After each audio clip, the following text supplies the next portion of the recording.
Okay, about emotions. I think the people more scared of fear of rejection, so that's the biggest um, obstacle for them on the way to success. How do they deal with that, of fear of rejection?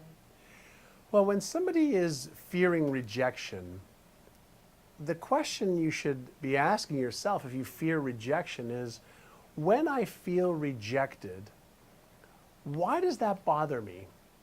And it bothers us because we want to be liked, we want to be loved, we want to make a difference, we want to make sure that our life has purpose and value. And if we're rejected, then it affects our identity of who we think we are, because we think we're likable and lovable and Yes. nice and kind and generous. And when somebody rejects us, the question that we should be asking ourselves is, are they rejecting my idea? Are they rejecting my product or my service? Are they rejecting, what is it specifically that they're rejecting? And what you'll find is if you ask the question of what is it that they're rejecting, in many cases, it's not you that they are rejecting. They may be rejecting an offer you have, an idea you have, a proposal you have, a product, a service, or something that they're rejecting that may not be right for them at the time. And so, and even in, relationships, if somebody's not attracted to you, or if somebody doesn't want to, be in communication with you, in many cases, it's themselves, okay, that they're projecting onto you. And so if you happen to be, a kind, loving, caring, wonderful person, then it doesn't make a difference what anybody else thinks of you. Most people, when they fear rejection, it's because they have a self-image problem themselves. And so they're concerned and worried about what somebody else thinks about them, Yeah. or what somebody else says about them. And the question is, why do you care? Why does it make any difference what somebody else says about you or thinks about you? Well, I guess we conditioned like that. Right. I was so scared to ask you for an interview, and it took like 6 months to arrange. So I had to go through a lot of rejection.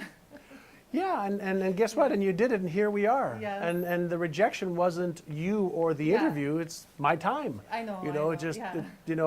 it's just my time. So it wasn't you. And because you're persistent, you didn't take it personally. Most people take rejection personally. And I remember when I was very, very young, 19 years old, and one of my mentors, he gave me a sheet of paper with 100 boxes on the sheet of paper. And my job was to get on the telephone and call people that I didn't know to ask them if they wanted to sell their homes, because I got into real estate when I was very young. And the first day that I did that, I went back to him and I said, 100 people said no. That didn't feel very good. And he asked me, how does it make you feel? I said, well, not very good. I had some people hang up on me. I had some people telling me never to call them again. I had some people who were really nice and kind. He says, yeah.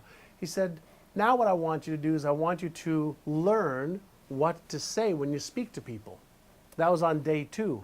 And he gave me some scripts, some things to learn, a very, very simple script of tell them who I am, tell them what I was calling for, introduce the company, and introduce the purpose of why I was calling. And the second day, I found 2 people who actually were interested in selling their home. And he also shared with me is when you're calling somebody and they don't know you, and they don't have any trust with you, or they don't have any rapport with you, most people, you're intruding on them. Don't take it personally. And so he taught me that people were rejecting my product or my idea or my intrusion when I hadn't built the trust with him. So he taught me not to take rejection personally. And so it was a learned skill that he taught me, that when I offer somebody, my programs, my products, or my services, or I approach somebody to talk to them, and they reject me, they're not rejecting me. They're rejecting either my time that I'm asking for. They're rejecting the idea that I may have. They're busy, or something may be going on in their life. And so my job, and every successful person will tell you this, is not to take rejection personally, and that you have to learn the art of perseverance. It's one of the biggest and best skills you can teach any child or any adult is to persevere. If you can't go through the door, you go around the door, under the door, above the door, around the other side, or you make your own door. Yes. And one way or another, you get to your goal, and in one way or another, you make what you need happen. And so it's something that you learn about. Rejection is all about psychology. And so you've got to master your own psychology. And when you master your own psychology of how you think and how you learn to give meaning to everything in your life in a way that'll serve you, and as opposed to in a way that takes away from your energy, then you start to master your life and your success. Do you have an opinion on conventional college education? Does it have any influence on becoming successful? I didn't go to college, and I became somewhat successful. My two boys, I have one son who's 18 now, and he's going to college. My other son who's 16 and a half, he already is accepted to go to college. And so I think college gives children, young adults, a lot of wonderful opportunities for independence, for choice, for thinking, for learning what they like and what they don't like.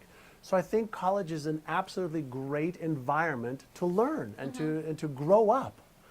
And I also think that there are other ways to learn and grow up. I had to go and learn and grow up by feeding myself when I was 18. When I was 17, I was out of the house, and I had to go get a job, and I had to go and work, and I had to go and pay for rent and for a car and for gas. And so I learned a lot, from the environment that I was in. I don't think college is a necessity to learn.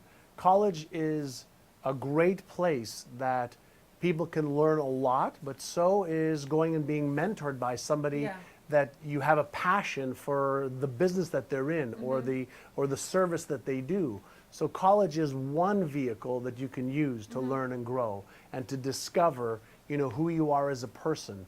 But I discovered who I was as a person, on the streets, having to sell and to build a company and to grow.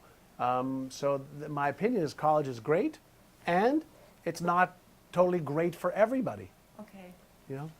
What do you think first when you wake up in the morning? The first thing I think about every morning is I thank God that I'm awake. I thank God for life. And I do a gratitude exercise where I thank God for my health and my children and my wife and my family and the gifts that I've been given to share with the world. So I do a gratitude exercise with my eyes closed first thing in the morning. And do you have any other rituals that you do every day for physical health and mental and emotional health? Yes, I do. For my physical health, I exercise 6 days a week. And I find that keeps me young in my mind, young in my body, and it gives me a lot of energy. I eat extremely healthy. That takes care of my diet and my energy part of my physical health. I do visualization every day. I do meditation every day. I practice mindfulness every day, so staying present with an individual or with who I'm at, being aware of my body and my environment. I look to become very, very aware, so that's called mindfulness. So those are some of my rituals. I read every day and learn and study every day. I look to connect with God every day, and so I have some rituals that I go through, some prayers that I go through that connect me, including my meditation, that connects me to the source, which I call God. And then my work routine is about figuring out ways every day to be more productive, to focus on the things that I love, to do less of what I tolerate and none of what I hate. Nice. Have you ever thought about running for political office? No, I've never thought about running for political office. Well, that's not true. Yes, I have thought about it, but I think that I could do much better work out of any type of political environment. I don't have to be chained to the political system and the different opinions of the different parties. I could focus only on what I want to focus on and attract and speak to the people that want the help and not have to argue. I got out of the business of convincing people a long time ago. I don't want to convince anybody of anything. All I want to do is share what I've learned, share what I know has worked for me and for hundreds of thousands of people, or maybe millions of people that I've helped, and share it with people who want to learn and want to listen and try what I think works. Great. The key to success in 3 words. The key to success in just 3 words. It would probably have to be based on Nike, you know, and just do it. That's awesome. Just do it. Anything left for you to achieve in life? Oh, I've got so much to achieve in life. For me, it's, you know, I'm at the stage in my life now where I'm really aware that I can make a difference in the life of one person today, or 2 or 10 or 1,000,000.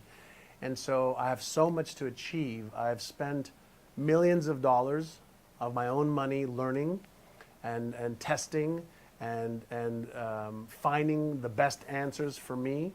I've traveled all over the world. I have researched with some of the best researchers in the world. And so I want to share as much as I can with as many people in the world, you know, what I've learned and what I think works and what I know works with billions of people if I can. So there's so much for me to do. And then also to be involved in more charities. My wife and I participate in helping a few charities. We want to be involved in even more charities to not just use our knowledge but our money in ways that will help other people as much as possible. That's amazing. I think I've asked everything I wanted. Is there anything I didn't ask that you think is important to say? I think the thing that I believe is we wouldn't have the thoughts of doing and having and becoming the things that we want to do and have and be without the ability to also achieve it. So in the universe that we live in, one can't happen without the other. You can't have, you know, imbalance, even though there appears to be an imbalance. So if you have the idea and the thought and it really resonates with you and you have passion around it, then there's also the way and the possibility for you to achieve it. That's amazing. Thank you so much. You're welcome. Thank you. And I think I gave you my book last time, but Yes. I have. I have it probably at home. If it's not yet, it's probably at so home. this one will be for your office then. For the office. We'll have Yeah. one for the office. Thank you. Of course, you're welcome. Is it good?